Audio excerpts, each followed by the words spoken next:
Kita sebagai umat Islam, orang-orang Muslim tidak akan pernah menyatu pemikirannya, karena mereka kita memiliki dasar berbeda dan mereka kita memiliki penafsiran berbeda terhadap suatu sumber keilmuan.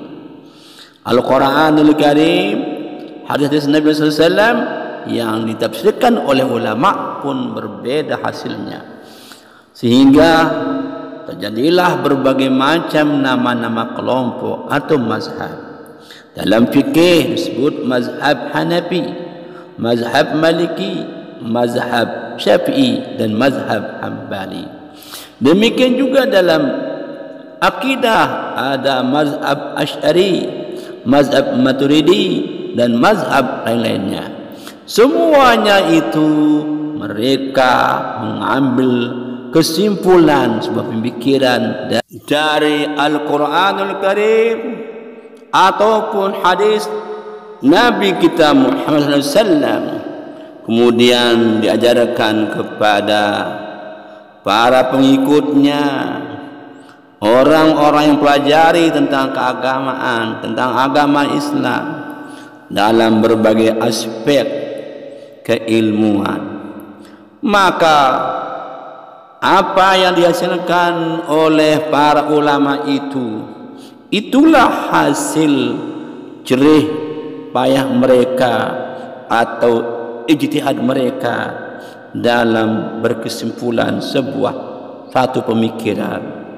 Tapi ingat, Allah lah yang maha hak, Allah lah yang maha hak.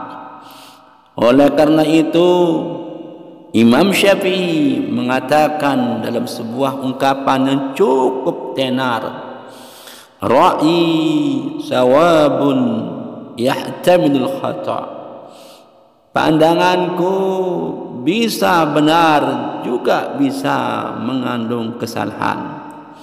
Wa ra'yu ghairi as-sawab yahtamilul khata', pandangan orang lain bisa benar dan juga bisa salah. Jadi sangat-sangat fleksibel lah sebuah pemikiran.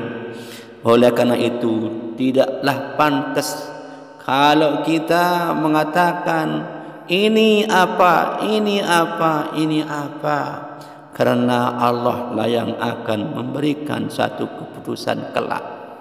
Lihat video singkat ini, entah siapa yang mengatakan begini. Perhatikan baik-baik. Muhammadiyah itu firqah dhallah, NU firqah dhallah, Jemaah Tabligh, Jemaah Tabaligh firqah dhallah. Apalagi tarbiyah firqah dhallah, tidak jurus kepada Al-Quran itu. Yang menjurus kepada Al-Quran adalah Ahlus Sunnah wal Jamaah, salaful ummah, yang dikatakan salafus saleh, dan kita pengikutnya salafiyun. Allah katakan di langit tidak serupa dengan kita, makhluknya saja tidak serupa tempatnya. Kenapa kita katakan Allah serupa dengan kita? Bodoh itu orangnya tuh. Siapa itu? Torobang Abdul Somad itu mengatakan, jangan belajar dengan dia. Paham tuh? Dia bantah Allah di langit, tidak mengerti yang dakwah sunnah itu. Ketika Saudi tahun 1923-24 terjadi pemberontakan Wahabi, mereka menang mengendalikan Saudi, memimpin Saudi. Menang karena disokong Inggris, Perancis. Ulama-ulama Indonesia yang ketika itu mondok di Mekah segera pulang dan bawa kitab-kitab itu.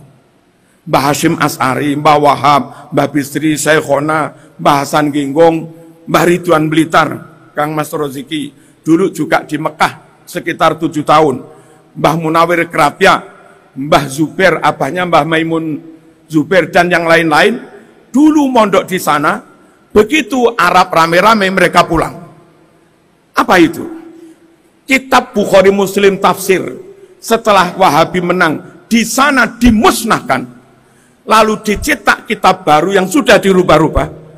Di Indonesia ini kitab-kitab itu diselamatkan.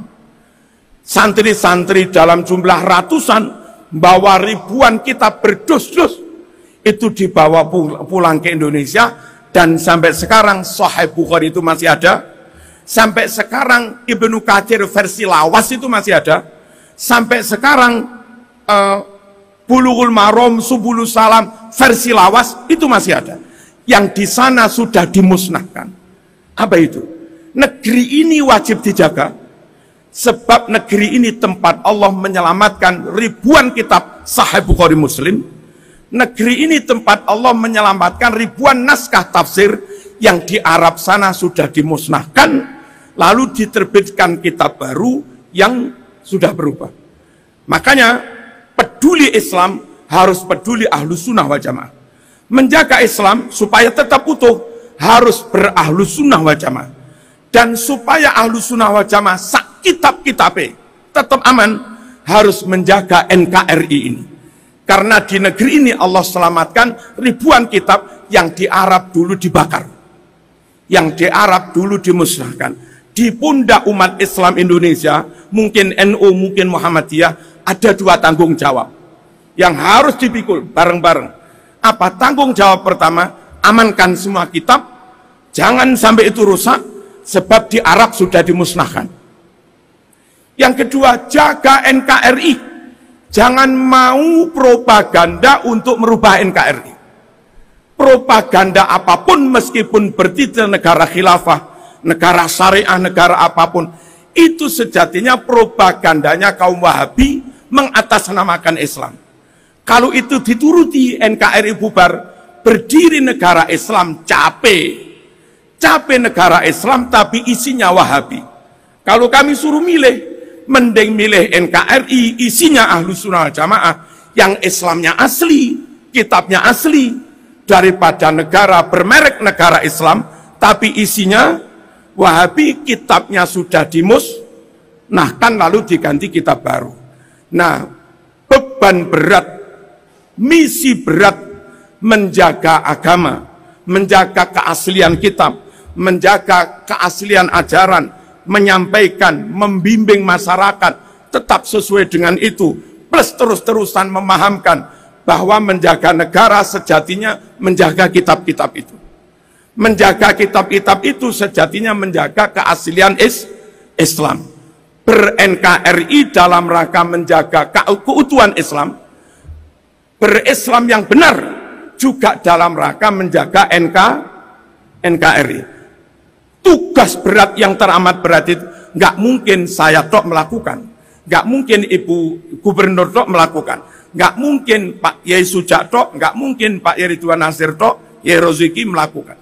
Itu mesti bareng-bareng. Bahkan mungkin NU tok nggak mampu. Harus bareng-bareng yang lain dengan semua elemen bangsa setelah berkesepahaman.